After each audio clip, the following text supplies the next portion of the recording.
Hi friends. ఈరోజైతే ఇంట్ల కూరగాయలేమి లేకుండే వంకాయలు ఒక 3, 4, దోసకాయ ఒక చిన్న ముక్కుండే ఇగ దాంతోని ఈరోజైతే నేను పచ్చడి జేత్తాన. వేడి వేడిగా అన్నంల గిట్ల నెయ్యేసుకొని మంచిగా ఆమ్లెట్ గాని, ఎగ్ గాని పెట్టుకొని తింటే సూపరుంటది. అయితే ఇయ్యాల ఈ వీడియోలో ఎట్లా చేయాలన్నది ఈ వీడియోలో షేర్ చేసుకుంటా. పిల్లలకైతే వీడియోలోకైతే పోదాం. ఫస్ట్ అయితే ఒక గిన్నె పెట్టేసుకున్న. గిన్నె అయితే వేడైన తర్వాత కొద్దిగా ఆయిల్ ఏసుకోవాలి. మెంతులు ఒక చిన్న చెంచా ఏసుకోవాలి. ఏసుకొని పచ్చిమిర్చి మనకు కారం ఉన్న పచ్చిమిర్చి అయితే తక్కువేసుకోండి. ఇవి కారం ఎక్కువ లేవు. అందుకే నేను ఎక్కువనే ఏసుకున్నా. ఒక 20 చిన్న పీసెస్ అయితే ఏసుకున్నా. గిట్ల ఏసుకున్న తర్వాత గిట్లనే కరివేపాకు ఏసుకుందాము. ఇవి చిటపటలాడే వరకు మంచి స్మెల్ వచ్చే వరకు మంచిగా ఫ్రై చేసుకోవాలన్నట్టు. ఇక కరివేపాకు వచ్చేసి 2 రెమ్మలు ఏసుకున్నా. ఇవి మంచిగా ఫ్రై చేసుకుందాం. ఇక వంకాయలు అయితే 2, 3 ఉండే. గిట్ల బాగా ముదిరిపోయిన వంకాయలు గానీ, మిగిలిపోయిన వంకాయలు గానీ ఇట్లా పచ్చడి చేసుకుంటే మంచిగా టేస్టీగా ఉంటది. వేడి వేడి అన్నంలో అయితే మంచిగా ఒక ముద్ద ఎక్కువనే తింటాం మనం.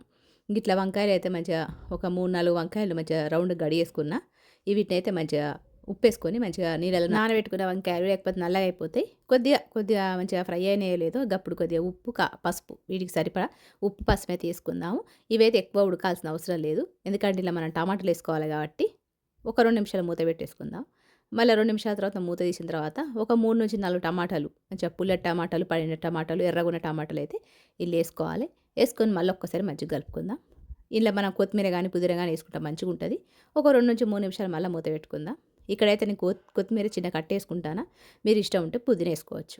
ఇక్కడ చింతపండు చిన్నగా ఒక బాల్ అంతా మనమైతే చింతపండు ఏసుకుందాం. పులుపు ఎక్కువైపోతదన్నట్టు. అందుకే కొద్దిగా ఏసుకోండి. ఏసుకొని మంచిగా మూత పెట్టుకోవాలి. మంచిగా ఉడకబెట్టుకోవాలన్నట్టు. ఇట్లా ఒక 3 నిమిషాల తర్వాత చూస్తే మనకైతే టమాటాలు, వంకాయలు మంచిగా ఉడికిపోయి ఉంటాయి. ఇప్పుడు మనం గ్యాస్ అయితే ఆఫ్ చేసుకోవాలన్నట్టు. అంటే ఇవి చల్లారిన తర్వాత మనం మిక్సీ పట్టుకోవాలి. ఆ మిక్సీ కూడా మనం ఎట్లా పట్టుకోవాలనేది చూపిస్తా. ఇక్కడైతే పర్ఫెక్ట్‌గా ఉడికిపోయింది. ఇవి చల్లారేలోపు మనమైతే వేరే ప్రాసెస్‌కి అయితే పోదాం. ఇక్కడైతే మంచిగా చల్లారిపోయినాయి. ఇప్పుడు మిక్సీ జార్ అయితే తీసుకుందాం. ఆ మిక్సీ జార్‌లో ఒక 2-8 వెల్లుల్లి రెబ్బలైతే ఏసుకుందాం. జీలకర్ర ఒక చిన్న టేబుల్ స్పూన్ మంచి స్మెల్ రావడం కోసం, డైజెషన్ కోసం. మంచిగా మిక్సీ అయితే బరకగా పట్టుకోవాలి. మెత్తగా పట్టుకోవద్దు. ఇక మళ్ళీ అదే ప్యాన్ మంచిగా క్లీన్‌గా వాష్ చేసుకొని, మళ్ళీ ఆయిల్ ఒక 2-3 టేబుల్ స్పూన్ల ఆయిల్ ఏసుకోండి.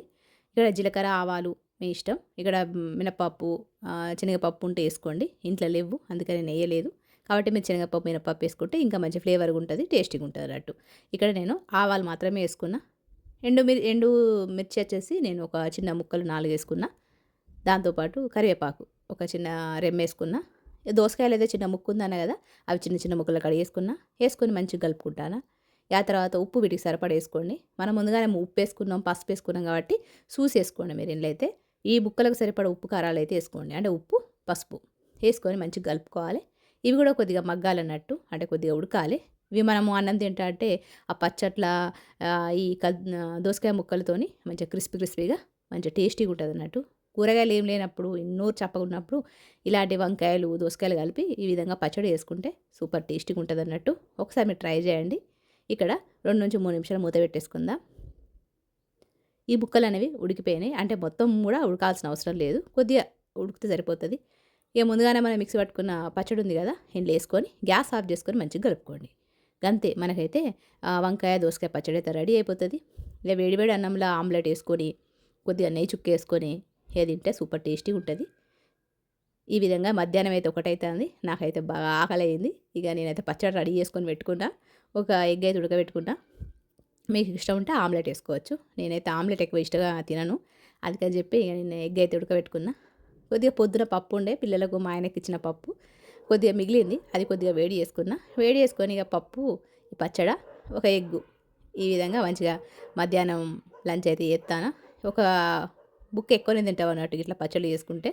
ఎప్పుడైనా నోరు చప్పగున్నప్పుడు, కూరగాయలు ఏం లేనప్పుడు ఇట్లా రెడీ చేసుకొని పెట్టుకోండి మిగిలిన కూరగాయలతోని. అయితే మీకు ఈ రెసిపీ నచ్చిందనుకుంటాను. మీరు కూడా ట్రై చేయండి. ఈ విధంగా ఇక నేనైతే మధ్యాహ్నము మంచిగా ఒక ముద్ద ఎక్కువనే తిన్నా. ఇట్లయితున్నది. మరి ఈ రెసిపీ మీకు నచ్చిందనుకుంటాను.